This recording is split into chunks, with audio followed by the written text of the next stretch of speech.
और रुक करते हैं इस वक्त की बड़ी खबर का। त्रिवेंद्र सिंह रावत ने बीजेपी आलाकमान को चिट्ठी लिखी है। तो बड़ी खबर, अहम खबर आपको बता दें, त्रिवेंद्र सिंह रावत ने बीजेपी आलाकमान को चिट्ठी लिखी है। जेपी नड्डा को पूर्व सीएम त्रिवेंद्र सिंह रावत का पत्र।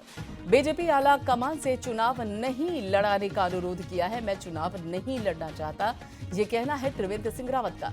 अपना पूरा समय सरकार बनाने में लगाना चाहता हूं।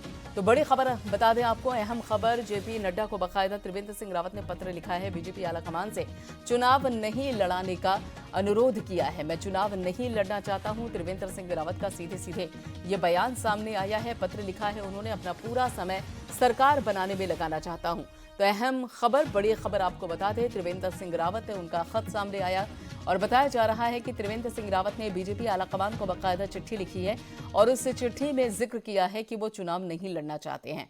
और ऐसे में उन्होंने कहा है कि वो चुनाव नहीं लड़ना चाहते हैं, वो पूरा का पूरा ध्यान सरकार बनाने में लगाना चाहते हैं। जेपी नड्डा को पूर्व सीएम त्रिवेंद्र सिंह रावत का पत्र देखने को मिला और इस बाबत बीजेपी आलाकमान से चुनाव नहीं लड़ाने का अनुरोध किया। ये देखिए पत्र बाकायदा आपकी टेलीविजन स्क्रीन पर है। यही पत्र है जो कि त्रिवेंद्र सिंह रावत, जो कि उत्तराखंड के पूर्व मुख्यमंत्री, उन्होंने ये जो पत्र है वो जेपी नड्डा को लिखा है, बीजेपी के राष्ट्रीय अध्यक्ष, और उनको इस चिट्ठी में लिखा है कि वो चुनाव नहीं लड़ना चाहते हैं और अपना पूरा समय उत्तराखंड में सरकार बनाने में लगाना चाहते हैं। तो जेपी नड्डा को पूर्व सीएम त्रिवेंद्र सिंह रावत का पत्र और ऐसे में बीजेपी आलाकमान से चुनाव नहीं लड़ाने का उन्होंने अनुरोध किया है। चिट्ठी आपकी टेलीविजन स्क्रीन पर है। चुनाव नहीं लड़ना चाहता हूं, त्रिवेंद्र सिंह रावत ने साफ अल्फाजों में जेपी नड्डा को पत्र के जरिए कह दिया है। और ऐसे में उन्होंने ये भी कहा है कि वो पूरा समय सरकार बनाने में लगाना चाहते हैं।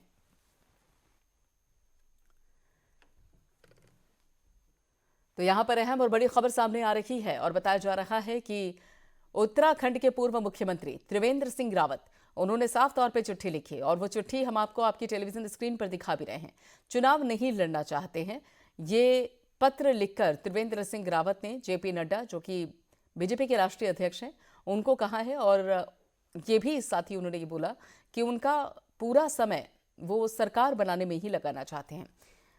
त्रिवेंद्र सिंह रावत, जो कि उत्तराखंड में जब गठन हुआ सरकार का, बीजेपी सरकार का, तब वो मुख्यमंत्री के तौर पर सामने आए थे और ऐसे में उनका कार्यकाल चलता रहा। लेकिन फिर जिस तरीके से देवस्थान बोर्ड को लेकर, चारों धाम स्थानम बोर्ड को लेकर सुर्खियों में आ गए थे और लगातार उनका विरोध साधु संत करने लगे थे, उसके बाद उनको उनके पद से हटाया गया और फिर बीजेपी की तरफ से दूसरे मुख्यमंत्री सामने आए, तीरथ सिंह रावत, और उसके बाद उन्हें भी बदला गया और पुष्कर सिंह धामी इस वक्त मुख्यमंत्री हैं। और ऐसे में जो पत्र लिखा है त्रिवेंद्र सिंह रावत ने, वो इन सब परिस्थितियों को देखते हुए उन्होंने साफ तौर पे आलाकमान को ये खत लिखा है कि वो चुनाव नहीं लड़ना चाहते हैं। विधानसभा चुनाव इसी साल 2022 विधानसभा चुनाव उत्तराखंड, 70 विधानसभा सीटों पर चुनाव हुआ है, जिसके लिए बीजेपी, कांग्रेस सभी जोर आजमाइश में लगी हुई हैं और साथ ही आम आदमी पार्टी भी पूरे जोरों शोरों से चुनाव जीतने में पूरी कोशिश कर रही है। त्रिकोणीय मुकाबला उत्तराखंड में लगभग, और उसी बाबत खत सामने आता है त्रिवेंद्र सिंह रावत का, चिट्ठी सामने आती है त्रिवेंद्र सिंह रावत की और कहा गया है त्रिवेंद्र सिंह रावत ने इस चिट्ठी के जरिए आलाकमान यानी कि बीजेपी के राष्ट्रीय अध्यक्ष जेपी नड्डा से ये कहा है कि वो चुनाव नहीं लड़ना चाहते हैं और अपना पूरा समय उत्तराखंड में सरकार बनाने पर लगाना चाहते हैं।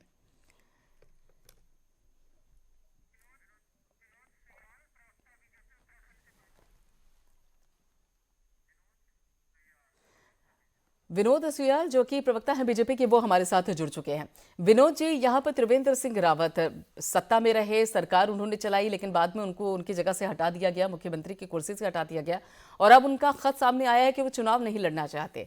क्या मानकर चलें कि वो, उनको लगता है कि इस बार उत्तराखंड में बीजेपी की सरकार नहीं बनेगी या पूरी तरीके से उन्होंने सरेंडर कर दिया है? एक बार अपनी बात को रिपीट करिए। आपको मेरी आवाज मिल रही है विनोद जी? बिल्कुल आ रही है जी। मेरा सवाल ये है कि जिस तरीके से चिट्ठी लिखी है त्रिवेंद्र सिंह रावत ने, पहले उनको मुख्यमंत्री की कुर्सी से हटाया गया और ऐसे में अब उन्होंने पत्र लिखकर जो शीर्ष नेतृत्व है उनसे कहा है कि वो चुनाव नहीं लड़ना चाहते। क्या मानकर चले? उनको ये लगता है कि उत्तराखंड में इस बार बीजेपी की सरकार नहीं बनेगी या फिर उन्होंने पूरी तरीके से संगठन में सरेंडर कर दिया है? वो हमारे वरिष्ठ नेता है, निश्चित रूप से उन्होंने उनको कोई बड़ी योजना में सम्मिलित करने की कोई योजना होगी। मुझे लगता है कि वो इस बारे में तो वही बता पाएंगे कि उन्होंने ऐसा क्यों लिखा है, लेकिन मुझे लगता है कि वो भारतीय जनता पार्टी के वरिष्ठ नेता है। नहीं, भारतीय जनता के वरिष्ठ नेता हैं बिल्कुल, और ऐसे में जिस तरीके से उन्होंने खत लिखा है कि वो चुनाव नहीं लड़ना चाहते हैं, सरकार बनाने में पूरा समय देना चाहते हैं, इसका क्या मतलब समझा जाए विनोद जी? निश्चित रूप से हमारी पार्टी के अंदर, भारतीय जनता पार्टी के अंदर राष्ट्र पहले है, उसके बाद समाज है, उसके बाद व्यक्ति है। हमारे पास अनेकों कार्यकर्ता ऐसे हैं जो कई बार अब जिनका मन होता है कि वो पार्टी के लिए काम करना चाहते हैं, तो उसमें उनका भी मन हुआ होगा, तो इसमें तो कोई मुझे लगता है कोई अतिशयोक्ति है नहीं।